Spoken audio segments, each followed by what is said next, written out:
बैठिए, मिश्रा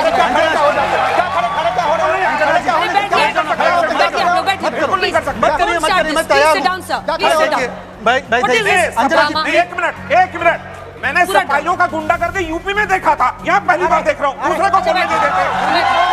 आप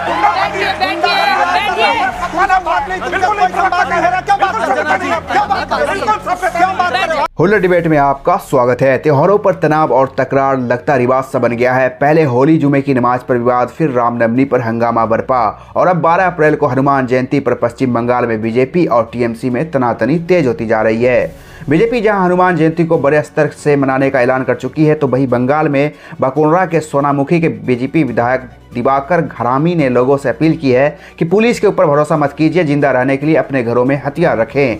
इसी मुद्दे पर सपा प्रवक्ता मनोज काका ने गोदी एंकर के साथ साथ बीजेपी प्रवक्ता की जमकर धुलाई कर डाली। अंत तक देखिए यह शानदार डिबेट। ये बहसा बहसी और ये लड़ाई झगड़ा अगर आपको करना है तो सड़क पे जाइए, चौराहे पे जाइए। ना आज तक इसकी इजाजत देता है, ना मैं दूंगी, ना ये स्टूडियो देता है। कुछ सम्मान रखिए एक दूसरे का। मनोज काका जी, जी क्या ये सिर्फ पॉलिटिकल पोजीशनिंग नहीं है, वोट के लिए सोशल इंजीनियरिंग नहीं है? वरना दो बातें हैं। 16 अप्रैल को सुप्रीम कोर्ट में सुनवाई होनी है और आपके जो साथी हैं इंडिया गठबंधन के कह रहे हैं अपने हम राज्य में कानून नहीं लगा। अरे कैसे नहीं लागू करेंगे सर? देखिए, संवर्ती सूची के किसी मुद्दे पर, मैं संविधान पढ़ रही हूँ साहब। जी। संवर्ती सूची के किसी मुद्दे पर राज्य और केंद्र के बीच टकराव होता है तो ऐसी स्थिति में किसका कानून लागू होगा? संविधान का अनुच्छेद 254 कहता है कि ऐसी स्थिति में केंद्र द्वारा बनाया गया कानून मान्य होगा और राज्य के कानून की मान्यता नहीं होगी। फिर कैसे नहीं मानेंगे? क्या ये पॉलिटिकल पोजीशनिंग नहीं है? देखिए मुझे पहले तो एक बात की बहुत खुशी है कि कम से कम आपने संविधान का अनुच्छेद पढ़ा और विधि के छात्र चूंकि सामने बैठे हुए हैं, और जब आपने संविधान का अनुच्छेद पढ़ा तो संविधान का एक अनुच्छेद 26 है, उसमें साफ साफ लिखा है कि किसी को भी धार्मिक और धर्मार्थ उद्देश्य के लिए किसी ऑर्गेनाइजेशन, किसी संगठन की स्थापना और उसके संवर्धन का पूरा हक है। जो संविधान के, जो चूंकि विधि के छात्र आपने बैठाया इसलिए मैं कह रहा हूं, जो संविधान का अनुच्छेद 19 से 22 है वो किसी भी नागरिक को उसके कई तरह के धार्मिक स्वतंत्रताओं का उसको अधिकार देता है कि भाई आपकी ये धार्मिक स्वतंत्रता है, उसके लिए आप ऑर्गेनाइजेशन बना सकते हैं, शांतिपूर्ण ढंग से प्रदर्शन कर सकते हैं। अगर जब इस देश में कानून बना किसानों के खिलाफ तो किसानों ने आंदोलन किया, 700 किसानों को कुचल दिया गया। अगर इस देश में वक्फ बिल आया है, अगर इस देश के माइनॉरिटी सेल के लोगों को यह लग रहा है कि उनकी जमीनें बेच दी जाएंगी चरणबद्ध तरीके से, जो भारतीय जनता पार्टी, एक वो जो बात है कि तू इधर उधर की ना बात कर, ये बता कि कारमा क्यों लूटा, मुझे रहजनों से गिला नहीं, तेरे रहबरी का सवाल है। वो लोग मुसलमानों की भलाई की बात करते हैं जो अपने इस 10 साल 1998 के बाद गुजरात में लूटा क्यों नहीं लूटा? उनका राजनीतिक हक लूटा। जिस देश में आजादी के बाद 15% राजनीतिक भागीदारी थी मुसलमानों की, आज भारतीय जनता पार्टी से पूछिए कि देश में सबसे ज्यादा आपकी पार्टी के सांसद हैं, विधायक हैं, कितने मुसलमानों को राजनीतिक हक दे रहे हैं? कितने मुसलमान माताओं बहनों को उन्होंने अपने संगठन में रखा है? ये सवाल करिए ना मुझसे। और जो हिंसा की बात हो रही, मैं खत्म कर रहा हूं, बस 1 मिनट सुन लीजिए। असल में नरेंद्र मोदी जी को यह लगता है, कई सारे संस्मरण हम लोगों ने देखा है, इस देश में क्या हो रहा है। आज डीजल पेट्रोल की, क्रूड ऑयल की कीमत $65 प्रति बैरल है, 120 से 65, लेकिन इस देश में डीजल पेट्रोल और एलपीजी गैस के दाम बढ़ाए जा रहे हैं। पूरी दुनिया में दाम आधा हो गया, ये आपने भी दिखाया। सवाल यह है कि लोगों के बुनियादी मुद्दे संवाद में, विमर्श में न आ जाए, इसके लिए इस तरह के road propaganda Bharatiya Janata party चलाना चाहती है। ठीक है, लेकिन उसी रिपोर्ट में हमने आगे ऑयल बॉन्ड्स का पूरा जो हिस्सा है, जो कर्ज है, वो भी बताया और हमने ये भी बताया कि राज्य सरकारें भी अपना वैट छोड़ने को तैयार नहीं है, लेकिन सब सिलेक्टिवली देते हैं। ठीक बताया, अपना पैसा दिखता है। अंजना जी ठीक बताया, लेकिन इस देश में सबसे ज्यादा राज्य में सरकारें किसकी है? बीजेपी की है। तो सवाल तो उसी पर जाता है ना। वक्फ कानून। मनोज काका जी ने पहले बोला कि देखिए संविधान सबको अधिकार देता है कि वो जाकर आंदोलन करें। मनोज जी मुझे बताइए कि उस आंदोलन में ही मुर्शिदाबाद में कह रहे हैं हम संविधान नहीं मानेंगे, शरिया ऊपर संविधान नीचे। दूसरी बात सुन लीजिए, ये सर मैंने आपके बीच में नहीं बोला, जैसे पूरा करेंगे आपकी बात नहीं बोला, मैंने आपके बीच में नहीं बोला। Manoj ji please sir, please let me command this debate. I am sorry sir, please. तीसरी बात मैं आऊंगी सर। कौन सा आंदोलन है जिसमें अभी की न्यूज है, अभी की टीवी चैनल लगाइए, आज तक से लेकर सारे चैनल लगा दीजिए, पता है क्या पोस्टर दिखाए जा रहे हैं वक्त के प्रदर्शन में? इस्माइल हानिया, हमास, हिजबुल्लाह जो आतंकी संगठन है उनके पोस्टर कहां से आ गए भाई वक्फ संशोधन के खिलाफ विरोध में? और आखिरी बात, अभी साहब ने बोला, सर मैंने आपके बीच में बोला, आप बोलिएगा मनोज जी। अभी साहब ने बोला, अभी शोएब साहब ने बोला कि देखिए हम तो वो लोग हैं जो लोकतांत्रिक तरीके से सड़क से लेकर संसद से लेकर सुप्रीम कोर्ट तक जाने का प्रयास कर रहे हैं। सुप्रीम कोर्ट ने ही कहा था 3 तलाक लॉ लाओ, माना क्या? सुप्रीम कोर्ट ने कहा था सीए लाओ, ठीक है सीए कानून, माना क्या? सुप्रीम कोर्ट ने 370 पर मोहर लगाई, माना क्या? सुप्रीम कोर्ट की माने क्या शाहबानू में, सुप्रीम कोर्ट की माने क्या शायरा बानू में? पूछ लीजिए एक बार। और आखिरी छोटा सा मनोज काका बोलेंगे प्लीज। हर वाक्य में इंटरप्ट प्लीज।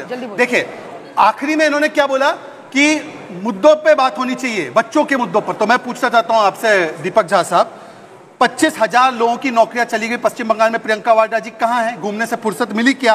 हैदराबाद में फॉरेस्ट बचाने वाले स्टूडेंट्स को लाठी डंडे से मारा गया, प्रियंका वाड्रा जी का एक स्टेटमेंट नहीं आया। प्रियंका जी का कर्नाटका के उस मंत्री पर एक स्टेटमेंट नहीं आया कि महिलाओं के साथ अत्याचार होते रहता है। बताइए। ये देखिए बहुत जोश में है, इनको जोश आ जा रहा है क्योंकि आप संविधान की बात कर रहे हैं। देखिए मनोज जी, मैंने आपके बीच में नहीं बोला, सुनो आपने इंटरप्ट पहले किया, संविधान आपने इंटरप्ट इस देश में नौजवान जाने और सब जाके पढ़ ले।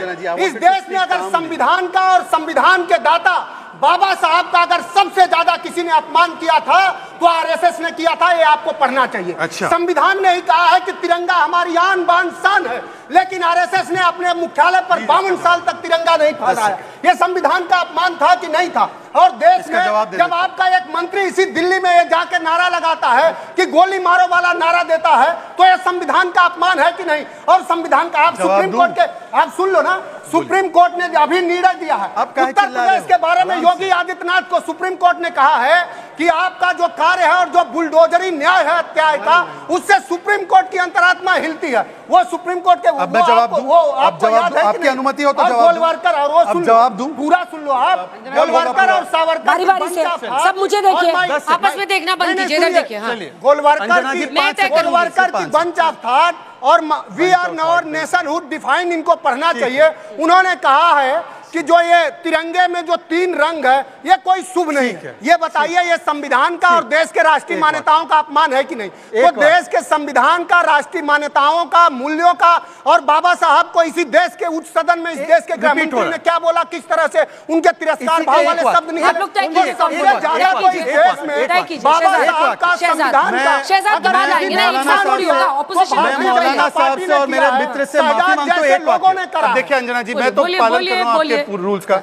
इन्होंने आप अपने दास्तान मनोज जी देखिए, मैं तो पूरे संयम से और अनुशासन से, आराम से ठीक। देखिए उन्होंने बात रखी, वो भी उत्तेजित हुए, मैं बीच में नहीं बोला फिर भी उत्तेजित हुए, पर 10-15 सेकंड, मात्र 10-15 सेकंड आम्बेडकर जो स्पेसिफिक सवाल पूछे उसी पे बोल रहे हैं प्रभु, प्लीज प्लीज आप उसका जवाब। मिश्रा जी बैठिए, मिश्रा जी बैठिए, क्या खड़े क्या हो रहे हैं? मत करिए मैं तैयार हूं। भाई अंजना जी एक मिनट मैंने सफाइयों का गुंडा कर दे यूपी में देखा था, यहाँ पहली बार देख रहा हूँ। दूसरे को बोलने नहीं देते आप। गुंडा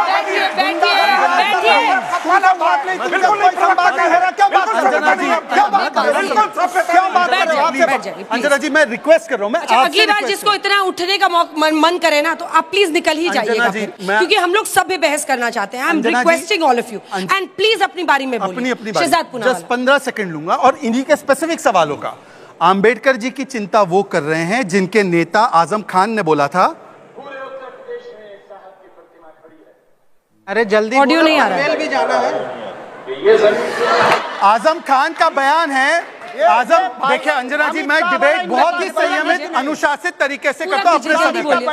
अंजना जी आज आपके भी निष्पक्षता के ऊपर मैं आपके ऊपर मैं आपसे रिक्वेस्ट करता हूँ, मैं रिक्वेस्ट कर रहा हूँ आपके संरक्षण।